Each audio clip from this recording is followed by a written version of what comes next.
if anybody ever wondered if they're really doing that live, you now have your answer. We had a little bit of a power surge, knocked us off for a little bit, but glad to be back. We're here on SportsCast with Dr. Josh Greer from Cumberland University and talking about his work in sports management. And when we left off, we were talking about the Super Bowl, and you said you'd been to 7 of them, and my question was something to the effect of, like, do y'all, like, you get to interact with the teams at all? What does that week look like for the students who get to go on that trip? Yeah, so we're not interacting with the teams at all. Okay. Typically, you're working the different events leading up to the Super Bowl, and then we've gotten blessed where we've gotten to work game day all 7 times. Okay. So it's going to be more event management, hospitality side of things. One of the coolest, and I believe that's the question that you were leading with earlier, one of the coolest experiences maybe the Super Bowl in Arizona where we got to go on the field at the end of the game. Right. That was pretty cool. Last year, we were able to watch some of the game because of our time was over before kickoff. So we were able to watch a little bit of it, but we're not typically allowed to just stand there and watch the game. So y'all weren't like, you know, we got the job, here's what we're going to do today, and then here's your tickets to the game. And so, you know, Sunday, go enjoy the Super Bowl. Yeah.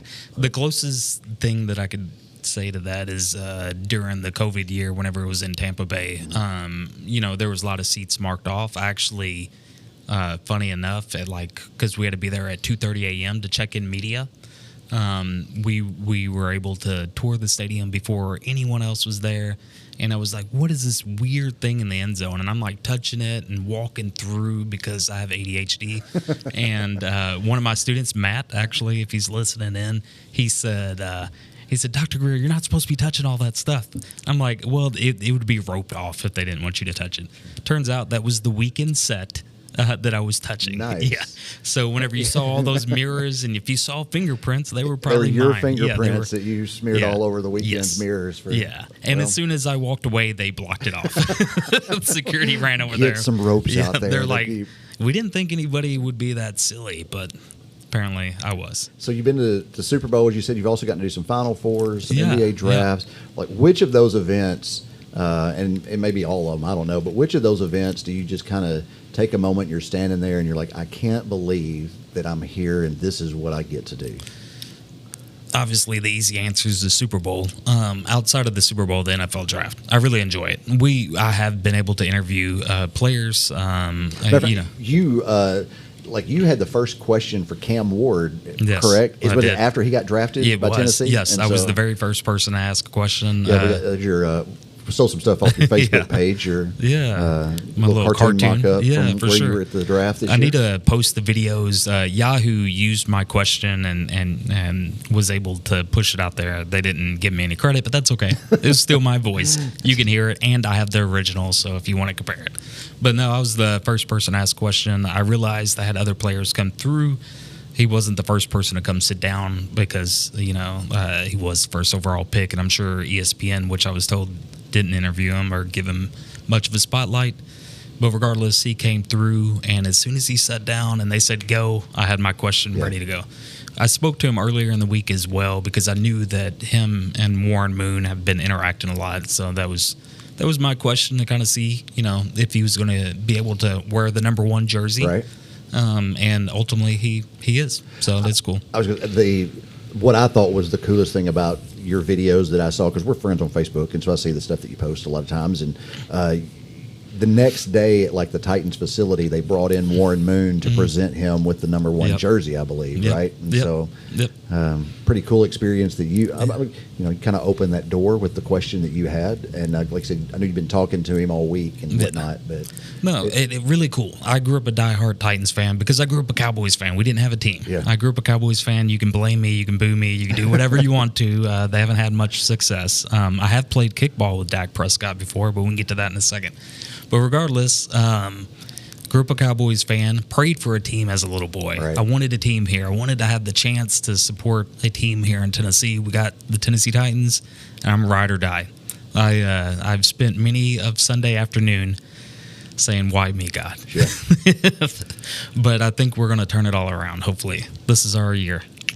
I want to hear your Dak Prescott story, and the reason I say that is because one year between his 7th and 8th grade year, Cade was played football at Inman and was a running back at the time and enjoyed it, but thought it would be a good opportunity. So he went to the Manning Passing Academy. Nice. As a seventh grader. And I remember he sent me a Snapchat one day, and they were walking to lunch, and it was him and Dak Prescott walking to lunch. And so he has a Snapchat of him and Dak Prescott just talking, and he's like, "Hey, Dad, it's me and Kate. I got Dak here," and he was like, "What's up?" I'm like, so.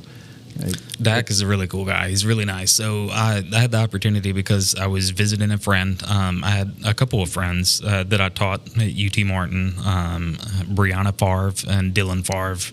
And Dylan's uncle is obviously Brett Favre. And so we were at his grandma's house where Brett grew up. And we had the best crawfish I've ever eaten in my life.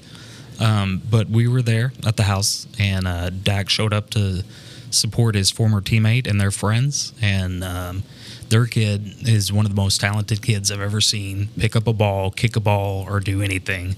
Xavier X, love him to death. But we went there, and we for his 30th birthday, for Dylan's 30th birthday, we played kickball, I didn't play volleyball. I'm not touching a volleyball. I'm not any good. I don't want to get embarrassed. We played kickball, but kids running around, played horse and all sorts of little fun games. And, it was cool to say that you got to play kickball with Dak Prescott. He talked to my son at the time, my oldest son, who's at USC, just finished up his freshman year, but I believe he was in 9th or 10th grade. And, we were talking to him, and he called him Nintendo because he had a Nintendo shirt on. And he was like, what do you do, Nintendo, for fun or whatever? And he's like, I'm building a computer. I'm doing this and that. And he goes, dang, you must be smart. And I was like, yeah, you got a 30 on the ACT. And he was in like 9th grade. And he goes, oh, my God. He goes, you want to work for me? Wow. Him and Travis, the former center for the Cowboys who had to retire early, they opened up some sort of tech company, video game stuff. And so they were talking back and forth. And I was like, hey, you need to stay in touch with Dak. Maybe one day he will hire you. You never know. Well, like I was sitting here thinking, like, do you ever just pinch yourself as small rural West Tennessee kid? Yeah. And you're going to Super Bowls, you're going to drafts, you're going to Final Fours, you're meeting Dak Prescott, you're getting to talk to Cam Ward on. For sure. It's just a real surreal. It is. Yeah. No, I've forgotten really cool things. You go through photos or you talk to former students and stuff like that. No, I'm very blessed. But it goes back to what we talked about before. Never let anyone create a barrier for you. I think if you have a dream or a goal to achieve something, then figure out how. Yeah. Don't give up. It may be difficult, but you keep pushing forward. And so a lot of these opportunities will arise whenever you work hard as well. So. Yeah. We're here with Dr. Josh Greer on SportsCast with Jeremy Buckelew. Tonight we need to take a break. Again, our power went out earlier, and so didn't get that first break in at normal time. And so we're going to go ahead and hear from our sponsors. But when we come back, may talk a little bit Tennessee Vol sports, athletics, whatever, and just all the other stuff that Dr. Greer has going on. But first, a word from our sponsors. We'll be right back after this. Hey friends, Junior Staggs with Auctioneer University, and I can't tell you how excited I am to be one of the sponsors of a brand new show that's going to be produced by my friends at Brewer Street Mafia and Kel Media. It's called SportsCast with Jeremy Buckelew. It'll be recorded live every Sunday night at 7:30. So if you're into sports, I like Alabama football. Maybe you're a Tennessee fan. Maybe you're into one of those foreign sports like soccer or cricket or rugby. I'm sure he'll cover it all, from local sports to professional sports and everything in between, every Sunday night, 7:30. While you're at it, go over there and give him a like. And if you're thinking about becoming an auctioneer, check out our website, Auctioneer-U. That's auctioneer, the letter U.com. In a world that moves way too fast, there's one place that feels like home. Tater's Place in Paris, Tennessee, where the sizzle of a smash burger meets the sound of laughter, and every plate tells a story. Bring the family, make memories, and taste the love in every bite. Live music, real people, and unforgettable food. That's Tater's Place, 3615 Highway 79 North. Find the flavor you've been missing at Tater's Place. Come and feel what you've been hungry for. Are you looking for a fence that gives you peace of mind? At All Star Fence Company, we don't just build fences, we build confidence. Whether it's keeping your family safe, protecting your property, or simply adding curb appeal, All Star delivers unmatched quality, dependable service, and lasting results. Locally owned and trusted across West Tennessee, Kentucky, and beyond, we're the name homeowners count on for reliability and strength since 1971. All-Star Fence Company, your first line of defense and your best choice for peace of mind. Visit allstarfenceandsupply.com today.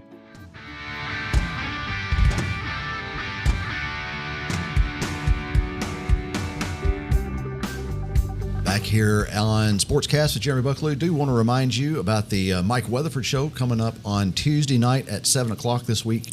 He's got the chilling case of the disappearance of Sheila Bradford. And so another crime-related episode from Mike Weatherford this week on his show at 7. You don't want to miss it as they talk to some experts about that case. I believe that young lady was a witness in a crime, or a witness in a case, and ended up disappearing. And so it will be a good episode for Mike, and tune in at 7 o'clock on Tuesday night to the Mike Weatherford Show right here or on his Facebook page, as always. But Mike appreciates that, I know, and always has a good show, and we are thankful for all of his help and support here on SportsCast each and every week, along with all of our other sponsors. But here with Dr. Josh Greer, talking a little bit of everything sports, and going to pivot just a little bit and talk about maybe some Tennessee Vol stuff, as you are the Sports Illustrated contributor for the Tennessee Volunteers, and you cover all of their athletics, right? It's not just I do football, whatever. Yeah, no, I cover all. Most of the guys cover basketball, baseball, and football. I try to get in women's sports. Sure. I try to promote softball and women's basketball, and I've noticed even on Twitter, I get a lot of love from that because there's not a lot of information out there, to be honest. So, been a Vols fan your whole life? Or? My entire life, yeah. I've had good days and I've had bad days. There's been some Saturdays where I've let 18 to 22-year-olds ruin my day. Sure. Yeah. And who couldn't say that? You know, yeah, we've all been there. Won't bring up the baseball game today. But the Heartbreak Hogs finally got it done, and we'll be moving on to Omaha for the College World Series after winning that Fayetteville Super Regional today. I know Kenna's happy. To all the Tennessee fans, it's okay. You've got the championship from last year to fall back on, and it's somebody else's turn this year to win. While that may be true, I still would have liked another one. Sure. Let's keep the ball rolling. So how did you get into that? Just I know you had mentioned it before, but I mean, to be a contributor for Sports Illustrated, it's a big deal. It's a huge deal, the biggest yeah. brand. To me, Sports Illustrated is the biggest brand. I can remember at school or going to the doctor's office, anytime there's Sports Illustrated, you pick it up and you read it. Yeah. And so it is huge. They went all digital because they were going out of business. Sure. And so they went all digital a couple years back, maybe 2 years ago. And so I had a connection, someone I worked with at Athlon Sports, Caleb. He started working over there, and I reached out to him and I made the ask. Sure. That's what I was saying earlier. another one of those situations. You just made the phone call and said, "Hey." Made the ask, and it took a few months to get through, but I finally had the opportunity, and since April 9th, I believe, was first date that I started writing for them. I've written maybe 80 articles. So. Wow! And so, how many do you try to? Do you have a number you're trying to reach a week, or how does that work? My personal goal is that I have about 25 a week. Yeah, that's my personal goal. I haven't really hit it other than a couple weeks because I've been busy with other things. I'm also teaching a few summer classes this summer online. And then obviously I've had a couple vacations or different things going on, but I haven't been able to hit it every week. That is my goal. I think that they would be happy with 50 a month. Okay. So, yeah. But it's worked out well for you because, but all their teams do really well, and so it's not like you have a down period. And then football recruiting is going on right now. We were talking before we came on that there's a couple of kids over at Martin that have picked up offers this week. For and sure. So, I'm going to visit with them tomorrow, and I'll have some articles ready later this week. I'll probably record them if they're okay with it and post it online as well. Anytime there's anybody in West Tennessee, I don't care if you're doing bowling, if you're swimming, if you're football or anything like that. I want to promote you. Right. And so if I can do that, if you get an offer from Tennessee, feel free to reach out to me. Right. That's number one thing. I wrote for Athlon, I wrote for Arkansas, and that's the reason why I reached out to Luke. Yeah. They never published an article because I think they were going through some change in leadership, but regardless, I want to support our people, especially in West Tennessee. Right. So, writing for Sports Illustrated. Again, like I said, coming on the air tonight, that like you're like what I would consider an expert in college sports. NIL. Yeah. Let's talk about that for a second. What's your thoughts on NIL and where it is taking college sports now? All right. So, do I think these student athletes should get paid 100%? I do, but I wish there was a salary cap, and I wish there was restrictions, and hopefully there will be in the near future. But I think the contract needs to be both player and organizational friendly, just like you get in professional sports. I don't think college football, especially when you look at the SEC, Big Ten, it's no longer amateur sports. Yeah. A majority of the players on football, at least, are getting paid. You have Texas Tech, the pitcher. She signed a $1 million contract last year. She got another one. This week. Yeah. So for women's softball, that is unheard of. It is unheard of. $1 million player in women's softball just tells you where I think that game is going. Number one, but to this NIL of what people are willing to do to keep an athlete at their school. For sure. It's a good return on investment. Yeah. Athletics actually saved colleges in the 50s or 60s. I'd have to go back. I don't know the exact time frame, but athletics bring enrollment. Right. But guess what? They also bring dollars now because of 100,000 capacity stadiums. And then you're looking at the bookstores selling hoodies and T-shirts and all these TV deals where a few years ago, Vanderbilt was not a very good football team. I think they'll be competitive this year as well. Yeah. But they were not very good. And they're like, they need to be out of the SEC. No, number one, they have other good sports than football. You can't be so nearsighted. But they also get the money from the TV contracts. They're never going to leave the SEC, right. Nor would any of the teams in the SEC. Yeah. That's the reason why you have Texas and Oklahoma coming here. Yes, you want a share of that broadcasting dollars. So I do think it's important. But I would hope for a salary cap and some sort of structure. And guess what? Players need representation as well. Kind of like a collective bargaining agreement. Yes, CBA. Yeah, no, I agree. But they no longer need mama, daddy, so-and-so representing them. So, Nico, yes, I mean, was a huge story. And the only reason I say that is because it was such a huge story back when it broke. Yep. Now, you can talk to some folks and that heard from the other side and whatnot that it had nothing to do with the NIL money, that it had to do with the scheme kind of that Tennessee was running and didn't really fit Nico's strong suit, so to speak. But of course it came out that Nico wants more NIL money, and you have players now holding out, as you said, because what the narrative was that his family is in his ear telling him you're worth $4 million, so you need to hold out for $4 million. And whether or not that's true. Yes. A lot of information, and I didn't write about it, but I've had people reach out to me about the same narrative, that it was more of the scheme and investing into coaches or switching coaches. And I've also heard that it was about money. So whether you believe either side, I don't know. I can only write on the facts, obviously, and so therefore I didn't write on either one. I do trust the people who did tell me the information. But it's hard to write about any of that stuff. And does that take away from your program? I'm also a fan of the Vols, and so therefore I don't want to take away. I can't have Arkansas beating us again. I can't do it. I might lose all my hair if Arkansas beats us this year.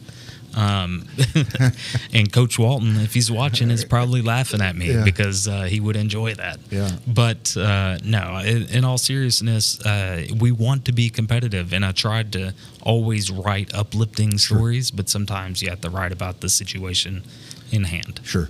Now, and speaking about writing, you also publish articles. Is that right? Like you do research and publish your articles. Yes. And where can they? Is that on your drjoshgreer.com page or some of it? Yeah. Okay. So some of it's out there. I share it on Facebook. I actually have 2 that were just published, peer-reviewed studies, and I can share them out on Facebook. I have them on LinkedIn as well. And in fact, I checked on one of them, dynamic ticket pricing. That's where it varies in price depending on the situation. Right. If it's a Saturday compared to a Tuesday, et cetera. I disseminated the survey out, but it had 900 downloads. Wow. Yes, already in 3 weeks, which is amazing. Yeah. all of those that are in research, that's a pretty big deal. So I'm very thankful for that and for people reading the information. So hopefully it'll make an impact. I'm also working on one that I just collected, looking at curriculum development, atmosphere of actual professors that are teaching in sport management. And we were able to get 52 completed surveys, which is a big deal. And so we're going to start. I have a stats guy.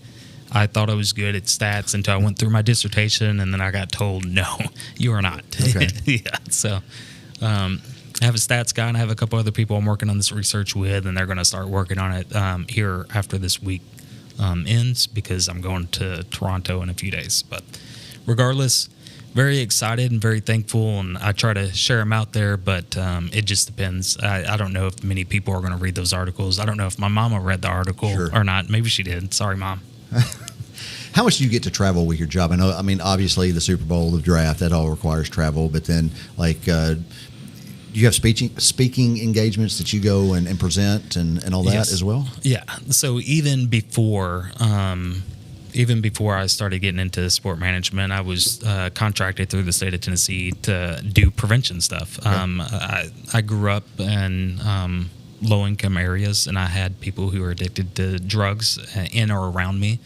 And so the first job I had, first full-time job I had with the state of Tennessee was actually in substance abuse prevention a few years back. Probably about 12 years ago, I started the Henry County Prevention Coalition. I wrote the grants and brought that in here. Sorry for hitting the mic. No, you're good. But at the time, I was working for the Weekly County Prevention Coalition, Martin Housing Authority, doing after-school programming and such. So, yeah, this year, I think I looked the other day, I had 35 different trips. And so out of 52 weeks, that's a pretty massive. Come home long enough to unpack your suitcase and then repack it, wash the stuff in it, repack it. Yeah, for sure. Head back out. I've had this polo now for like 10 years, and it's my trusty one. It's black. It doesn't make me look too big on the camera, so I typically have this in about 1 out of every 3 photos on Facebook, it seems like. So, you've also got sports and Southern hospitality. Yes. Talk about that just a minute. Yeah. So there you go. Yeah. No, I appreciate it. So I originally started that to help out with my students, and so they would be able to network and connect with folks.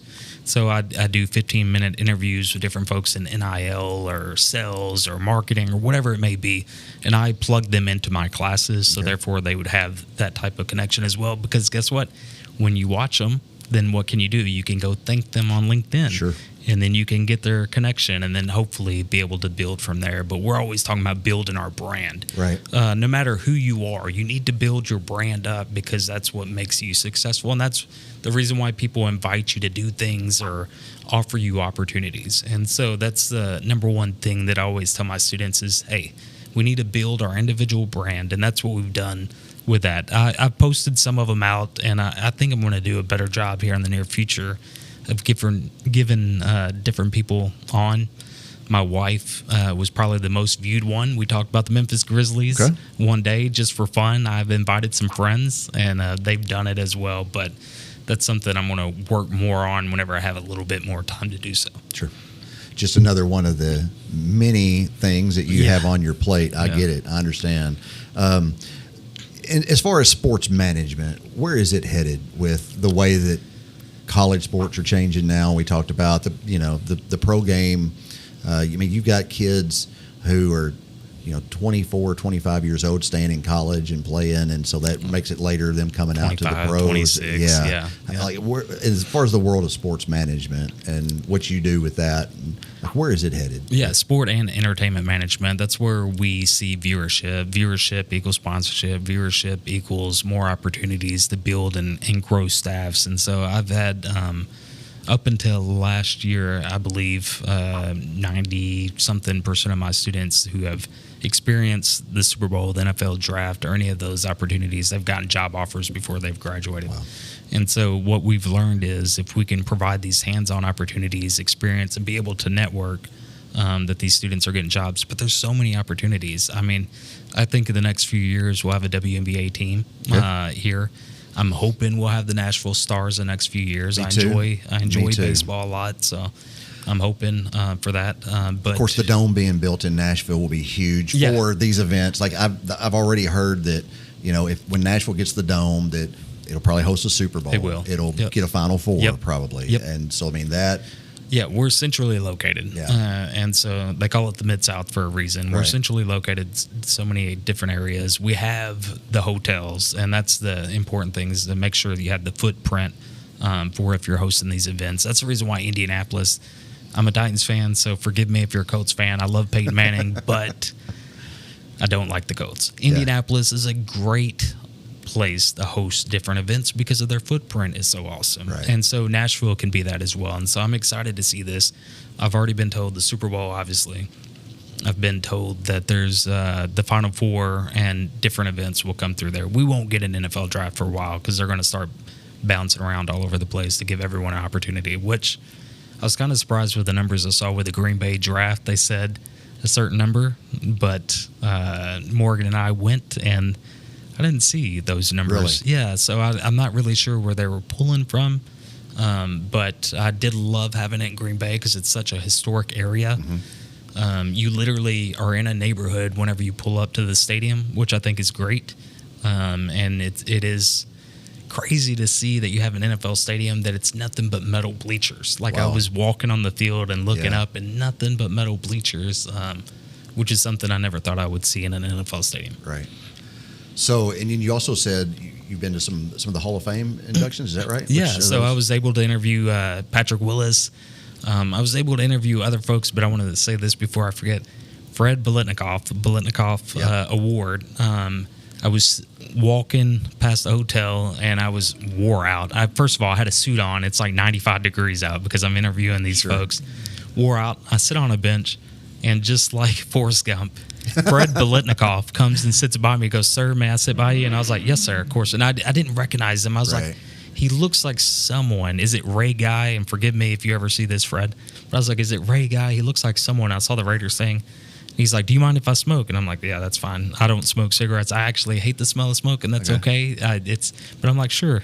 I was like, "What is your name, sir?" And he's like, "Fred Biletnikoff." I got to talk to him for an hour, like over an hour probably, and we went back and forth and talked about things. And I ended up writing an article, and it was posted in the McKinsey Banner. It may have been posted elsewhere as well, but yeah, that was such a cool experience to have this, just one-on-one opportunity to talk to a legend, and so really cool. Yeah. Any other stories like that like where you can just think off the top of your head of? Because my next question would be like, out of all of the stuff that you have gotten to do, as we kind of getting close to wrapping up here, but out of all of the stuff that you have gotten to do,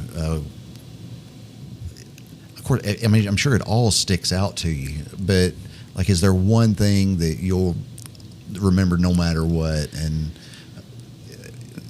yeah, there's several different events that I think we'll be able to remember no matter what. One of the cooler events that I haven't talked about is the national championship whenever it was in New Orleans. And I think it's 2020. I could be wrong, but it was Joe Burrow versus Trevor Lawrence. Yeah.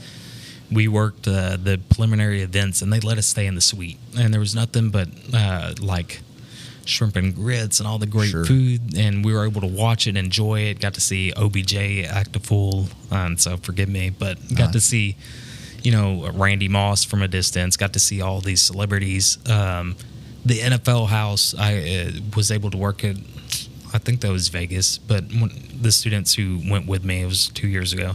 The NFL house was really cool. Got to see some celebrities, talk to them for a while. Everyone, you treat them like a person. They are an individual, and so you don't treat them any different. You give them respect like you would anyone else. And of course, I don't get, I guess they appreciate that. You just talking to them like everybody else would talk to them, like they want to be talked to, like there's just a normal person. They don't probably want people making a big deal about it. But yeah, I can't think of anyone. Jerry Rice, I got to be his assistant for the Super Bowl in Houston. That was pretty cool. And that was under my mentor. He was able to give me Jerry Rice, so I got to walk around with him. I could tell you what he drank. He gave me his phone number. He called me. This is kind of cool. He called me and he was like, Jerry. And I was like, no, sir, this is Josh. He goes, no, I'm Jerry. And I was like, oh, hey, Mr. Rice, how you doing? You know, so that was a pretty cool moment. And he was super nice. And I was very thankful because to me, he's the greatest receiver of all time. And so Randy Moss, Jerry Rice, those are individuals that you just can't duplicate, in my opinion. Which I could sit here and talk to you for another 2 hours just hearing your life stories or whatnot, but I have to get you back on another show at some point. Good. So, parting message, and you kind of talked about this, but what would be like, so young kid, hey, I think I want to go into sports management. What advice would you have for him if he were to call you up today and be like, hey, Dr. Greer, this is what I'm thinking. What do I need to do? Never turn down an opportunity. And so there's always opportunities to volunteer or do an internship or whatever it may be. Reach out to any and every person. LinkedIn is actually a great tool. If you just put out there like, hey, I'm looking to do XYZ in the sport management field, typically you're going to have individuals that will reach out to you, tell them to call you. They did it for me. I literally did that as a student as well. And so I think utilize the tools around you. Make sure you take advantage of the opportunities that are both local and far away. So I've had students, go on their own to the Final Four whenever, we were at Bethel and we didn't have enough funds for them to do it. Because another thing is I want people to be aware of, no matter which school I've been at, to reduce barriers, none of the students ever paid for anything. Okay. We fundraised. We had a fundraiser with the Tennessee Titans, and that came from an ask. Yeah. So I asked them one day, I was like, hey, is there any opportunity we could do to help raise funds? And every year we raise around $8,000 to $9,000, and that would pay for their hotels, their flights, or whatever it may be.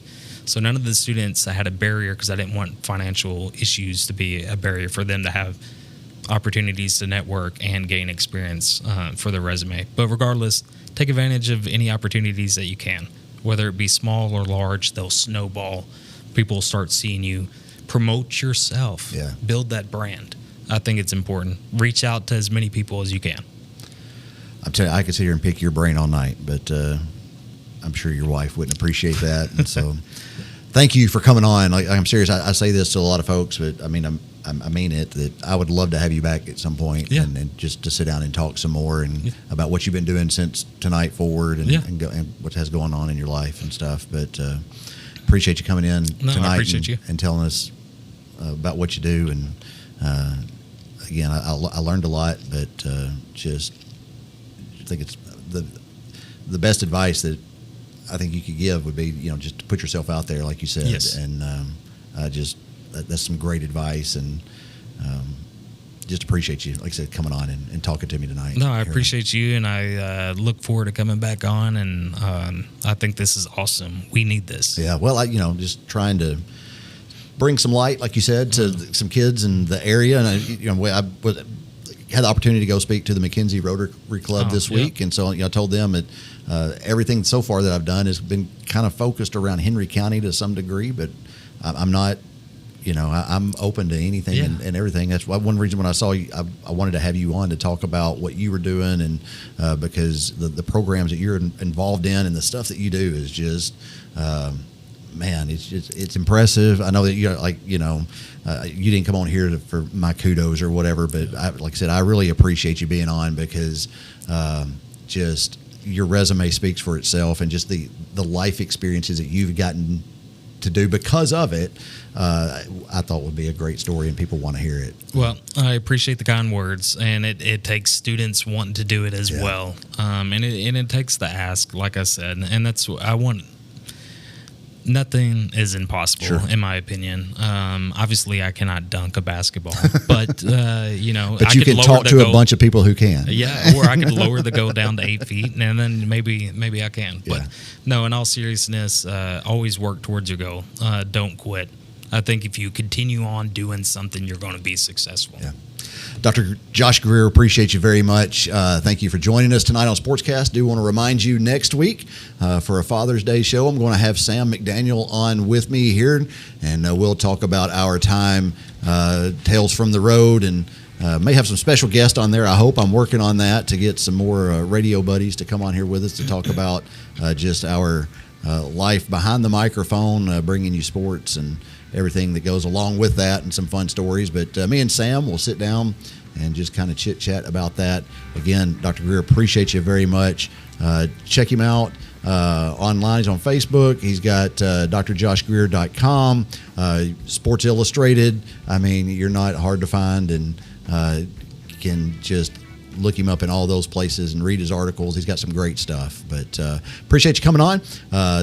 Until next week, as always, take care of yourself and each other, and we will see you next Sunday night at 7:30 right here from the Brewer Street Mafia Studios for more SportsCast with Jeremy Buckelew. Thank y'all.